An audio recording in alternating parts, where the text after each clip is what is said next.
O Sermão do Monte é muito prático, é um confronto, né, para o viver cristão mesmo. O que Jesus está fazendo no Sermão do Monte é, não somente nesse texto, mas pega todo o sermão, Jesus está mostrando assim, o mundo, de certa forma, ele vive assim. E o discípulo de Jesus, o cristão, ele não pode viver assim. Não é um não pode porque é apenas um zelo religioso, mas não, é porque de fato, para atender os princípios de Deus, o homem não pode viver de acordo com as regras, né, que ele mesmo faz. Mas as regras são as regras de Deus. E ainda assim nós lutamos para viver de acordo com a vontade de Deus. O Sermão do Monte é um confronto. John Stott diz que é a contracultura cristã.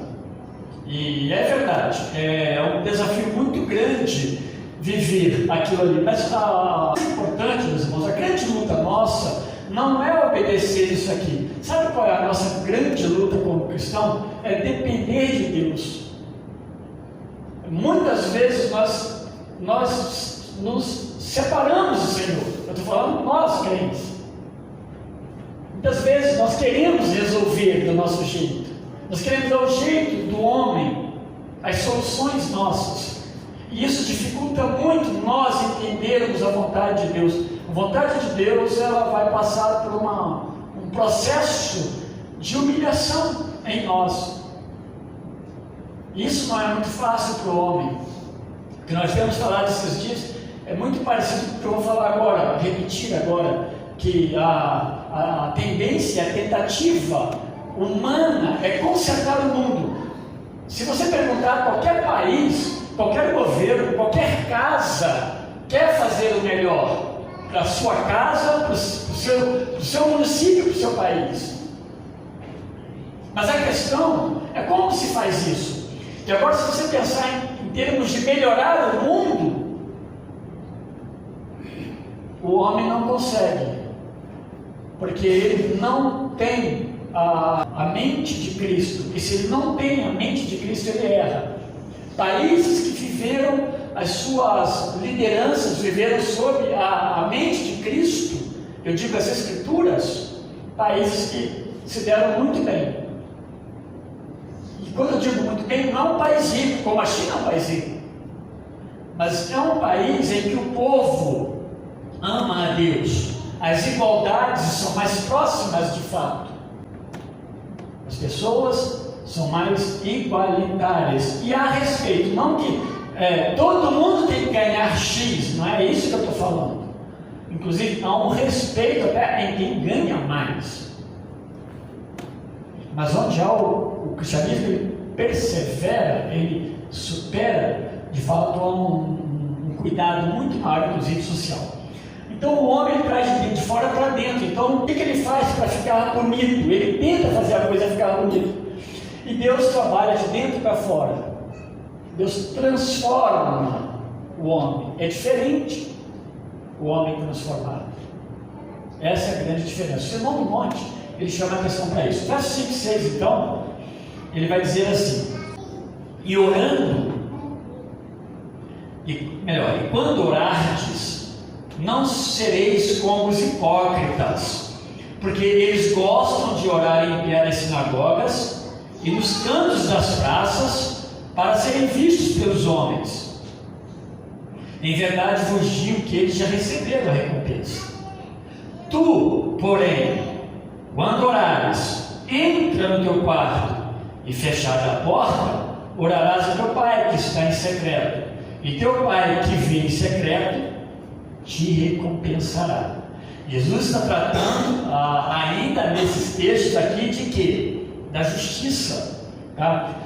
Justiça de quem? A justiça do cristão. É o modo de vida, é como nós adoramos a Deus através do nosso viver. Essa é a questão.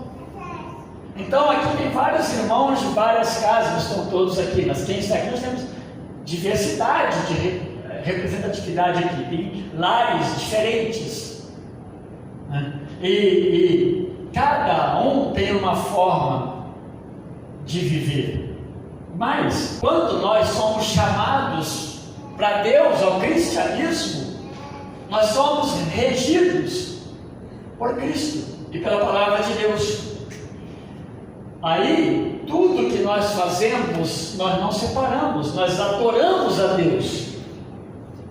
Nós adoramos a Deus. Hoje eu estava falando para a Valéria, a hora que subiu aquela ira assim, depois eu pensei muito nisso. Eu estava vindo, né, e passando ali do lado da Aliança, quem vem na Ayrton Senna, e eu virei no sinal, porque pro meu lado ele tem interditado, porque estou botando ali um negócio. Tá tudo bem, né, que o ex supera, né? Aí eu virei, quando eu virei, tá na minha rua ali em cima, eu virei à esquerda também, aí estava interditado também, não sei se tem a ver de novo com o negócio lá. O que eu fiz? Eu voltei para o mesmo lugar que eu deveria estar lá embaixo, e dar as voltas que deveria dar. Né? Mas ainda assim, meus irmãos, tem que tomar cuidado, é claro, não é verdade? Esse senso de cuidado, de a gente saber, né, se postar e se prostrar. Não tinha ninguém do meu lado, mas tinha alguém que é maior do que todo mundo, que é o meu Senhor. E a Ele eu presto contas, né? Então, esse cuidado mesmo. Então, nós somos adoradores. A questão de justiça cristã tem a ver com isso, porque não está só aqui na igreja, quando eu estou adorando e cantando a Deus, mas está em todos os meus passos, e onde eu entro, aonde eu falo, com quem eu falo, como eu falo. Cristo está falando justiça cristã, adoração, forma de vida é diferente, é isso que ele está querendo mostrar, e nós vamos ver. E aqui no capítulo 6, ele está mostrando agora 3 aspectos, tá? Dessa forma de adoração. E aspecto exterior, porque ele vai trabalhar, os judeus faziam muito isso, ele vai trabalhar de dar esmolas, nós vimos já, uns dias atrás. Quando der esmola, né, não sai da sua mão esquerda, está fazendo a direita, e aí ele vai desenvolvendo. Ele está confrontando algo que estava dentro da religião, mas que estava errado. Mas o propósito de Jesus, mais do que um confronto natural, ele estava mostrando uma verdade que precisa ser obedecida. Então nós vimos sobre dar esmola, depois ele está falando um negócio sobre orar, quando orares ou quando orardes, e depois a gente vai ver o jejum. Há uma luta, né, para entender quando se jejua. A questão nem é essa, a questão é mais como se jejua, no aspecto de adoração a Deus. Jesus está falando, meus irmãos, então desde o capítulo 5, nós começamos bem lá atrás, sobre essa justiça cristã, e a partir do verso 20, por exemplo, ele vai falar o quê? A justiça de vocês precisa exceder o quê? Dos escribas e fariseus. Meus irmãos, Jesus pega pesado com essa turma de escriba e fariseu, porque não só aqui, mas você pegar o 23 de Mateus mais adiante, eu fui contar quantas vezes Jesus chama eles de hipócritas. É apenas um trecho, uma perícope ali do texto, umas 8 vezes mais ou menos. Hipócritas, hipócritas, hipócritas, hipócritas, hipócritas, porque é uma realidade. Agora, é uma coragem de Jesus falar isso para eles, né? Porque ele estava à beira da morte.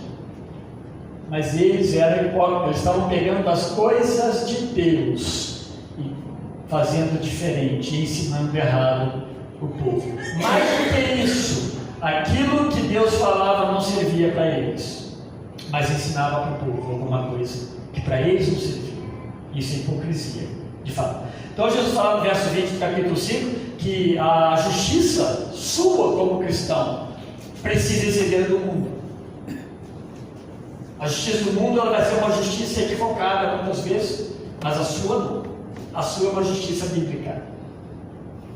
Então a gente precisa compreender no texto da oração que nós lemos agora, se eu ler o verso 5 e 6, ele vai continuar, que Jesus está ensinando sobre um modelo de oração, e é um modelo particular aí, não é um modelo que ele vai abrir, mais adiante ele vai abrir, no verso 9 ele vai abrir, porém quando orares, é isso que está usando aí, ele está falando para você, ele está falando para mim em particular, é quando eu estou orando a Deus, como que eu devo orar a Deus? Basicamente isso, mas aqui ele está falando de forma, não de palavras. Como deve ser o meu procedimento quando eu quero orar a Deus? para que a minha oração não seja uma oração vazia e não saia de mim. Como dizia-se muito, né? A oração não passar do teto. Aqui, meus irmãos, não é para nós emitirmos juízo em oração, mas a gente de fato começar a perceber a nossa oração, na sua simplicidade, como nós estamos orando, sim. Ou nós oramos para sermos como eles percebidos, enfim, tanta coisa pode acontecer. Para destacar esse confronto entre formas, né, particular de orar, ele faz aí, ele difere dois oradores aí no texto, vocês vão perceber, né? Ele diz aí no comecinho que ora com hipocrisia, né? É o hipócrita, é a oração do hipócrita. E o outro é a oração sincera, porque ele está falando assim, você quando orar, ele fala assim, a oração sincera, ela tem alguns princípios bem básicos, bem simples. E é isso que precisa acontecer. E aí no início, então, ele destaca o tipo de oração que não chega a sair da pessoa para a presença de Deus. É a oração do hipócrita que ele está falando. E essa oração do hipócrita, o que é hipócrita? Nós falamos já semana passada, algumas semanas antes, né? O hipócrita era uma forma de um apresentador. Ele apresentava uma peça, uma encenação para o público. Era muito marcado porque ele não usava a feição dele. Normalmente ele se pintava ou usava máscara mesmo. Mas ele sempre estava interpretando alguma coisa. Mas mais do que isso, ele está apresentando algo para alguém, dentro do contexto grego, para essa palavra hipócrita, é porque um júri acompanhava aquele homem, os críticos, o júri que acompanhava eles, e ele fazia de tudo para que esse júri olhasse para ele, visse e desse boa aceitação para a sua apresentação. Então ele ensinava para quem?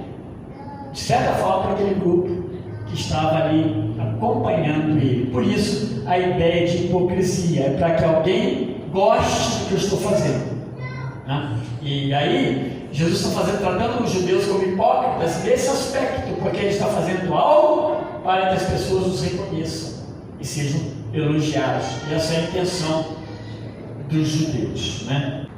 Então a oração hipócrita aponta para alguém que deseja ser percebido, nós já vimos um pouco disso também, alguém que deseja aparecer ou exibir-se. Isso, meus irmãos, eu estava pensando também que isso, o oposto disso é o erro de muitas pessoas, na verdade, homens e mulheres que não gostam de orar. A gente precisa aprender a orar. E quando eu digo aprender a orar, não é falar palavras bonitas, porque você pode se tornar hipocrisia também, dentro da igreja. A gente não vai chegar nesse ponto aqui ainda, né? A oração, meus irmãos, é algo muito simples. Ela precisa ser do seu coração, mesmo que você prepare a sua oração de antemão. A gente aprendeu que a oração tem que ser o quê? Algo espontâneo. Mas não necessariamente. O espontâneo não tem problema. Só que o espontâneo, muitas vezes, as pessoas ficam nervosas, elas não sabem se expor. Não tem problema você pegar a sua oração e escrever a sua oração. Por que não tem problema você escrever a sua oração? Quando você escreve a sua oração, o Espírito não está agindo? Claro que está agindo. Quando você escreve a sua oração, você está pensando em Deus e falando com Deus a sua oração. Se a sua oração, você quer orar por intercessão, você vai orar por intercessão, você pode escrever a sua oração, não tem problema. Por isso que orar salmos não tem problema nenhum, orar, né, a Bíblia, não tem problema. Mas a sua oração também ela pode ser o quê? Como nós muitas vezes fazemos, essa oração que você faz na hora. Mas ela precisa ser da forma natural. Fale com Deus, mesmo na simplicidade, meus irmãos, ninguém vai ficar julgando. Eu conversava com alguém sobre a igreja, né? E o medo das pessoas me julgam. Sabe quando a gente vem para a igreja, sempre pensando que alguém vai me julgar, alguém vai me julgar, alguém está me julgando? Meu Deus do céu, gente, isso pode até acontecer. Mas a gente tem que saber que aqui é o povo de Deus. Senão eu vou sempre botar o povo de Deus em questionamento, né? Eu vou sempre duvidar. Claro que tem julgadores aqui, e às vezes até de forma errada. Tem. Por quê? Porque aqui tem pecadores, do qual eu sou o principal, vou usar as palavras de Paulo. Essa é a questão. Mas nós somos redimidos. pelo sangue de Cristo. Meus irmãos, essa é toda a diferença, não é apenas a grande diferença, é toda a diferença. Então, a oração, Jesus quer chegar nesse ponto da oração, de fato sincera, oposto à oração hipócrita. Agora, a gente precisa aprender a orar, precisamos orar, aprender a gostar de orar. E muitas vezes, aquilo quer dizer é lançar juízo, mas é um alerta. Muitas vezes, meus irmãos, a gente não ora, até por medos mesmo, pede a Deus por isso. Mas às vezes a gente não ora porque a gente não tem prática de orar. Oração é prática, é orar. Ora em casa, ora no caminho, né? Ora, tanto momento para orar. Hoje alguém pediu oração e falou assim, vai acontecer algo agora, tal. Eu falei, puxa, eu tenho todo o tempo aqui, para ir talvez estudos, eu tenho todo o tempo para orar. Se é agora que está acontecendo, né? Eu vou pedir a Deus, vou parar esse tempo para pedir a Deus. Não estou fazendo nenhuma propaganda minha, porque eu mesmo falo com Deus o quanto eu preciso aprender com Ele, tempo de oração. Mas eu estou falando quantas vezes tem a oportunidade de orar. Agora, é claro, você está dirigindo, precisa fechar o olho, né? Por favor, tá? Mas você pode orar ainda dirigindo, não pode? Claro, você falar com Deus. Meus irmãos, a coisa é maravilhosa. Eu quero dizer com esse hábito de orar. Adquirir hábito de orar. Orar nos caminhos. É tanto momento, é tanta oportunidade que Deus nos dá. Então, no texto aqui, o hipócrita, ele até gosta de orar, porque na verdade ele está falando que é alguém que não gosta, ele gosta de orar, nesse verso 5 e verso 6 também, especialmente verso 5. O problema é que as motivações do hipócrita é de auto-reconhecimento, especialmente no caso desses judeus aqui, porque eles iam para os lugares de destaque. Lembra da esmola? O que ele fazia quando ele dava esmola? Ele preparava uma banda, né? Ele preparava uma banda e na rua iam tocando, bum, bum, bum, não sei como é que é, as batidas lá, mas tinha essas batidas lá, para chamar a atenção. Eles já sabiam, vai ter o momento das esmolas. Diziam eles, os fariseus, que era para chamar mesmo as pessoas, mas diziam o resto do povo, e Deus mostra para nós, é que eles queriam de fato mostrar que eles não esmolam. Errado, as motivações, se a nossa motivação estiver errada, perde todo o sentido. Né? Por isso que eu usei a expressão, não peguei ela em lugar nenhum, mas ela é minha, mas ela é bem conhecida, de que a nossa oração não passa de nós mesmos. Ela não vai chegar até Deus. É óbvio, né? Não estou falando nada novo. Então, essa é a ideia do auto-reconhecimento. Eles, meus irmãos, se você olhar para a história dos judeus, eles aprenderam a orar há muito tempo atrás. A gente olha lá no Antigo Testamento, era muito comum orar 3 vezes ao dia, no mínimo. Mas pega a história de Abraão, quantas vezes ele orando a Deus, falando com o Senhor, olha, tempos e tempos, né? Conversando com Deus. Jó, quanto tempo Jó passou falando com Deus? E Jonas? O judeu, eles eram pessoas de oração. Você pega a história de Esther, ele não fala em oração ali, mas foi mais do que eles fizeram, com certeza, naquele pano de fundo, que fala de jejum, né? Jejum e oração, com certeza. Para quê? Para um grande livramento que eles precisavam. Não estava nem falando de um pouquinho mais de comida, era a questão de vida ou morte, a intercessão de Deus numa situação de vida ou morte. Então o judeu, ele estava acostumado a orar, e para o judeu não havia problema se fosse em pé, e na verdade Jesus não está combatendo a oração em pé na sinagoga, como está falando aí, gosta de orar em pé. O problema não é a posição, né? É o que ele faz com a posição de orar em pé na sinagoga. Então, não havia problema, nem nas esquinas, porque às vezes está orando numa esquina, não tem problema. Então não há problema nessa questão, não é o lugar que Jesus está falando propriamente, embora depois ele vai falar assim, melhor coisa, ele está falando de uma oração pessoal, você, Deus particular, vai para o seu cantinho, né? Mas não é o problema local, o problema é a motivação. É como você ora e por quais motivações você ora. Então não tem problema se você está falando com Deus com sinceridade no seu coração. Os fariseus, meus irmãos, faziam isso, eles faziam normalmente motivado então pelo orgulho e pelo aplauso.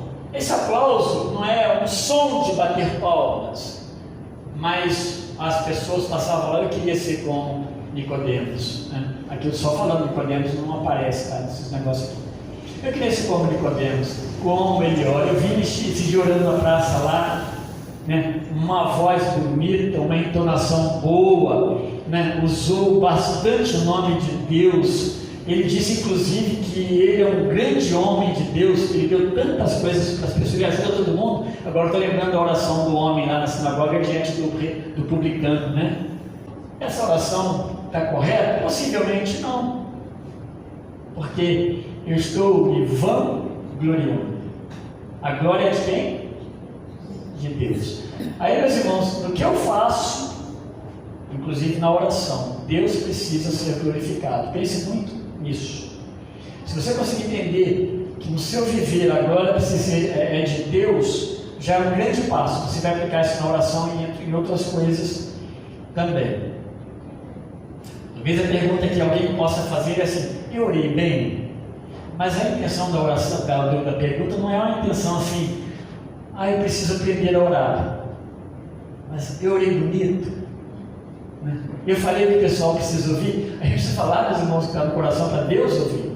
Uma vez eu estava onde fui pastor lá na Sumaré, bem no comecinho, lá, e estava eu e o irmão Paulo da Sarre, e era um diácono, e a gente juntou para orar, eu e ele e mais um visitante.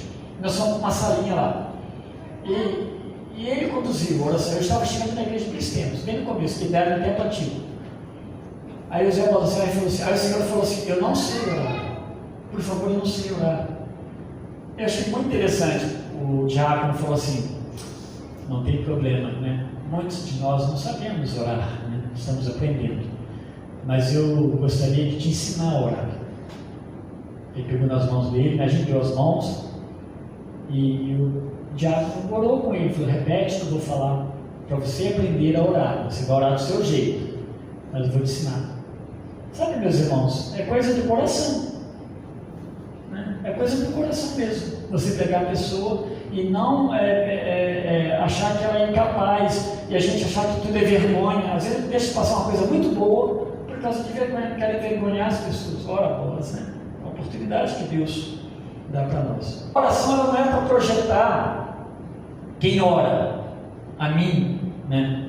E a você, mas, como eu falei bem no começo, de fato na oração nós precisamos nos humilhar diante de Deus. Essa expressão, meus irmãos, humilhação, às vezes a gente aprende errado, acha que ela não deve fazer parte do nosso vocabulário. E muitas vezes no meio do evangelho, dos evangélicos, se trabalhou muito isso aí, de não a humilhação, mas sim os meus direitos, porque eu sou filho de quem? Do rei. Mas aí a expressão que usa é do rei, né? Do que governa. Isso não é assim. Nós nos humilhamos diante do rei.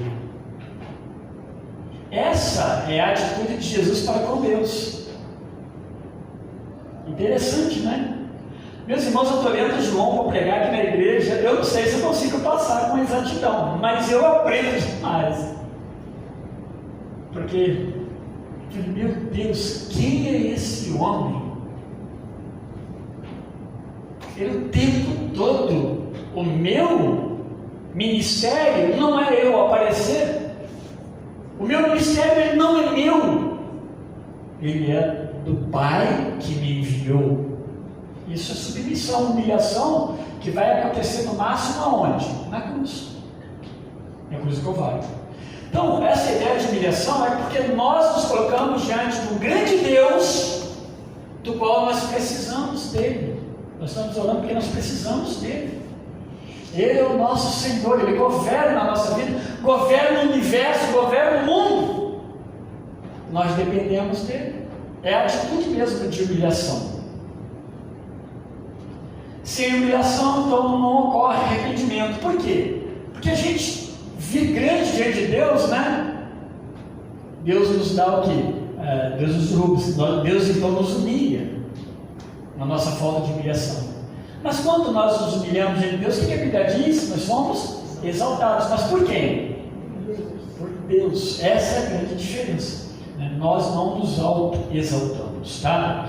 Por esse motivo, Jesus dá a receita de como proceder-se nessa oração particular. nessa oração pessoal. A ideia do verso 6 então é de anulação de quem ora, né? Eu me anulo, e quem entra aí, quem aparece? O foco é naquele que tem poder de trazer a solução para o problema do meu coração, seja uma gratidão, seja um pedido, seja o que for. Eu me anulo, e Paulo aprendeu muito bem isso em Cristo, se anular. Os apóstolos aprenderam. Então nós temos exemplo da palavra de Deus, né? De anular, para que Deus trabalhe no nosso coração. Então quem aparece é Deus, quem é o Senhor é Deus. Daí o sentido de entrar no quarto, que ele fala aí, que a ideia de ninguém vendo, é de que ninguém vendo você orar, ninguém vai ficar, nossa, que oração bonita. Depois, né, você ora até por vários outros motivos, além de sua própria aparição, mas você fechar a porta por causa de distração, é um momento seu com Deus. Então isso é muito importante, meus irmãos. Às vezes a gente está querendo orar com a televisão ligada, com o celular aberto no bolso, e com tanta coisa que vai ser impossível. Vai ser impossível. Hoje, meus irmãos, eu fico pensando como que eu saio de tanta coisa que eu tinha vontade de sair. Mas algumas delas é quase impossível, né? Eu diria até a própria igreja, por exemplo, a gente quase se comunica, né? 100% com nossos meios desse tipo de comunicação. Mas eu evito muito, tento o máximo, mas mesmo assim sou obrigado a entrar nas redes para olhar, para responder, para atender algumas necessidades, né? Ficar somente você e Deus, que é o suficiente, nada mais do que isso. A presença de Deus por si só, ela é o que? Enriquecedora, ela enriquece. John Stott, eu gosto muito dele, não vou arriscar agora não, mas tem vários autores que trabalharam o Sermão do Monte, eu gosto de ver, o Lloyd Jones, mas tem outro ainda. Mas o John Stott, ele cita RVG, é assim que ele fala da RVG, que é um nome grande, né? Acho que é Richard, não sei o quê, Tasker, que é um doutor em Novo Testamento. Ele cita esse homem, e esse homem afirma que o sentido de quarto, entrar no quarto, né, era usado, olha que coisa interessante, para designar a sala depósito onde podiam guardar-se os tesouros. Que legal, né? Entrar no quarto, a palavra quarto no grego, ela dá essa conotação de um lugar dos tesouros. E aí a gente vai pensar o quê? Quão grande tesouro podemos encontrar no quarto quando nós entramos para orar a Deus? O pastor Oswaldo Jacó, converso bastante com ele, foi meu professor, né, no tempo de seminário. E ele dizia que ler a Bíblia e encontrar o tesouro, eu nunca esqueci disso, há mais de 20 anos, não faz. Ler a Bíblia e encontrar o tesouro, você realmente está se enriquecendo. Mas ler a Bíblia e não encontrar o grande tesouro, né, você apenas está lendo. Que é o nosso Deus. O próprio Deus então nos ouve. E aí, para terminar, meus irmãos, os fariseus, eles recebem a recompensa dos homens, porque Jesus fala que eles já receberam a sua recompensa. Já bateram palma para eles. Não tem mais recompensa de Deus para eles. Já receberam. Se eles receberam dos homens, que eles buscaram tanto, e aí eu quero chamar a atenção para isso. Tomemos cuidado para nós não buscarmos após das pessoas os reconhecimentos. Aprendemos a vida simples, né? O cristão que ora em secreto a Deus, ao Pai, ele será recompensado pelo consolo da própria presença de Deus. E a resposta de Deus sem aplausos. Sem aplausos, sem ninguém vendo. Mas você sabe o quê? Edificado. Essa é a palavra que Jesus fala quando ele conta a história do homem, do mestre fariseu, orando no templo, e o cobrador de impostos. Ele fala: quem saiu daquele lugar ali justificado, consolado, em paz com Deus, foi aquele homem simples, publicano, que normalmente nem judeu era. Olha que diferença, olha como que é o reino de Deus, olha como são as coisas de Deus e as coisas dos homens. É disso que Jesus está falando, dessa grande separação que há entre Deus e a sua forma de administrar o mundo e o homem na sua forma errada. A oração sem orgulho, a oração sincera, ela sai da pessoa e com certeza ela chega até Deus. Esse é o propósito de quando orares, né? Entra no teu quarto. Bom, mas a gente vai ver mais adiante, bem mais adiante assim, a forma de orar. Quem sabe a gente aprende alguma coisa ali nós, né, para o nosso desenvolvimento mesmo, como orar. Deus abençoe, meus irmãos, a vida de cada um de vocês e que Deus nos ajude, né, a vivermos, não somente na oração, mas especialmente na oração, a orarmos a Deus de forma maravilhosa, né? Maravilhosa não é rica de palavras, mas que agrade a Deus.